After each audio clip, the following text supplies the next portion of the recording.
صدیق اکبر رضی اللہ تعالیٰ عنہ سے پوچھا گیا آپ کی سب سے زیادہ دلی 3 خواہشیں کیا ہیں؟ چلے میں ایک سوال آپ سے بھی کر لیتا ہوں جو یہاں موجود ہے کہ اگر آپ سے کوئی پوچھے the most favorite desires، اپنی خواہشات سوچے کہ اگر 3 خواہشات کوئی کہے کہ سب سے آپ کی زندگی کی سب سے اہم خواہشات کیا ہے تو چیک کرنا صدیق اکبر رضی اللہ تعالیٰ کی 3 خواہشیں دیکھو.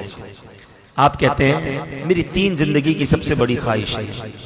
کہتے ہیں پہلی ہے النظر الیک، دوسری ہے والجلوس بین یدیک، اور تیسری ہے وانفاق مال علیک. ہائے ہائے ہائے کیا موتی جیسے الفاظ ہیں. معنی بعد میں بتاؤں گا، خالی عربی سنتے ہیں تو لطف آنے لگ گیا. عاشق اکبر کی باتیں ہیں نا. کہتے میری 3 خواہشیں ہیں، بس اپنے آقا کو دیکھتا رہا.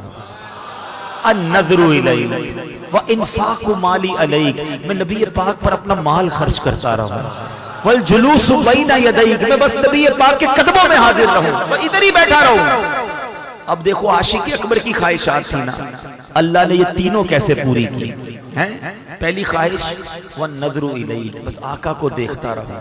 جب نبی پاک خطبہ فرماتے تھے نا، بیان فرماتے تھے، سارے صحابہ دو زانو بیٹھ کر ادب کے ساتھ سر جھکاتے تھے، آقا کے چہرے کو نہیں دیکھتے تھے. صرف ابو بکر صدیق رضی اللہ تعالیٰ اور حضرت عمر فاروق رضی اللہ تعالیٰ یہ نبی پاک کے چہرے کو دیکھتے، آقا انہیں دیکھتے. وہ نبی پاک کو دیکھ کر مسکراتے، آقا انہیں دیکھ کر مسکراتے. تو اب پہلی خواہش النظر الیک، آئے ہائے کیسے پوری ہوئی. کتابوں میں ایک جملہ میں نے پڑھا کہ وہ عبادت جو صدیق اکبر نے غار ثور میں نبی پاک کے دیدار والی عبادت کی نا، جب آقا گود میں تھے. ٹرائی ٹو انڈرسٹینڈ، ذرا ریئلائز کرو، جب کوئی کسی کی گود میں ہوتا ہے دیدار کیسا ہوتا ہے. آنکھیں کیسی دیکھی ہوں گی، ابرو کیسے دیکھے ہوں گے، داڑھی کیسی دیکھی ہوگی، پیارے آقا کے مبارک کان کیسے دیکھے ہوں گے، اور کتنا جی بھر کے دیکھا ہوگا. علماء کہتے ہیں جس وقت صدیق اکبر نبی پاک کا اس وقت جو دیدار کر رہے تھے، کائنات میں وہ عبادت کوئی اور نہیں کر رہا. صرف صدیق اکبر کو یہ مقام حاصل تھا کہ اس طرح نبی پاک کا دیدار نصیب ہوا. اللہ نے پہلی خواہش ایسے پوری کی. دوسری خواہش وانفاق مالی علیک، حضور آپ پر مال خرچ کرتا رہوں، بس میری یہ خواہش ہے. آپ نے ایک بار نہیں، 1 سے زائد بار نبی پاک کی بارگاہ میں اپنا سارا مال پیش کیا. پہلے ایک اور بات بتاؤں کہ پیارے آقا علیہ الصلوۃ والسلام حدیثوں میں لکھا کہ صدیق اکبر رضی اللہ تعالیٰ عنہ کا مال یوں استعمال فرماتے تھے جیسے اپنا مال استعمال فرماتے ہیں.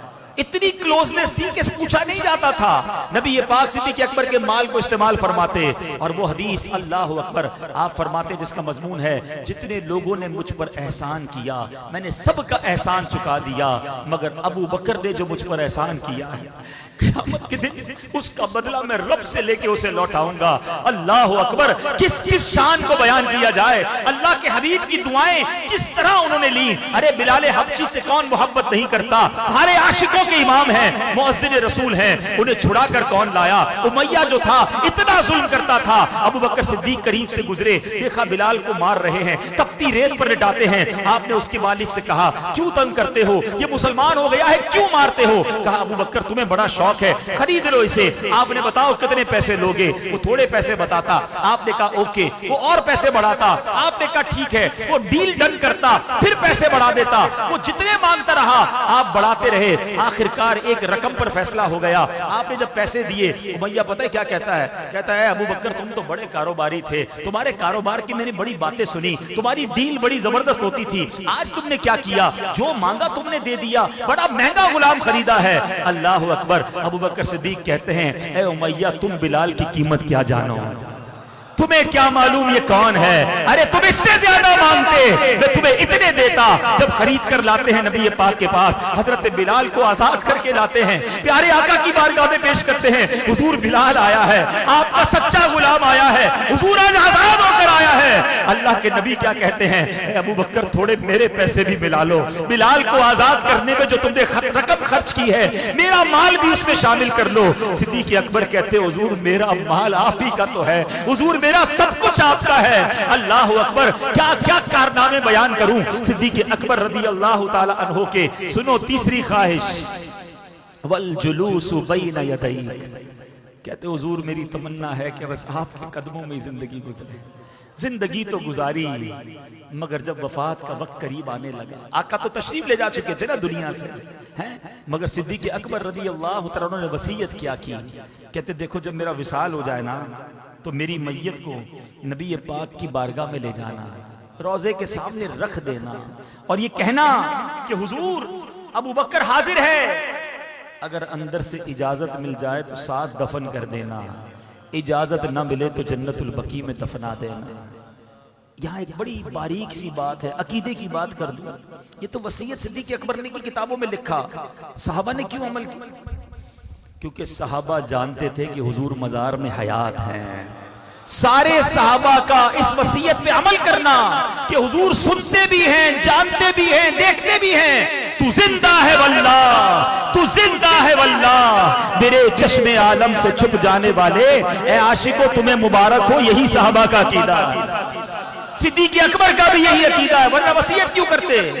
کہتے مزار پہ لے جانا، عرض کرنا حضور آپ کا یار حاضر ہے، ابو بکر حاضر ہے، اجازت دیں تو اندر دے جانا ورنہ بقیع میں دفنا دینا۔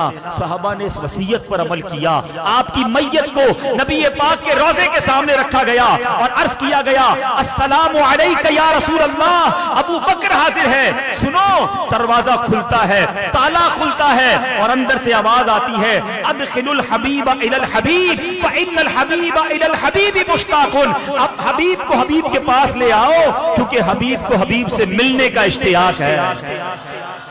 صدیق اکبر آج مزار میں بھی نبی پاک کے ساتھ موجود ہے، والجلوس بین یدیک، ارے آج بھی آقا کے پاس ہیں، آج بھی روضہ انور کے اندر ہیں۔ عاشق اکبر نے 3 تمنائیں بتائی تھیں، اللہ نے وہ تینوں کیسی پوری کی۔ دنیا میں کروڑوں لوگ جب بھی روضہ رسول پر جاتے ہیں الصلاۃ والسلام علیک یا رسول اللہ عرض کرتے ہیں اور پھر صدیق اکبر کو بھی سلام کرتے ہیں، عمر فاروق رضی اللہ عنہ کو بھی سلام کرتے ہیں۔ کیا مقدر پایا ہے۔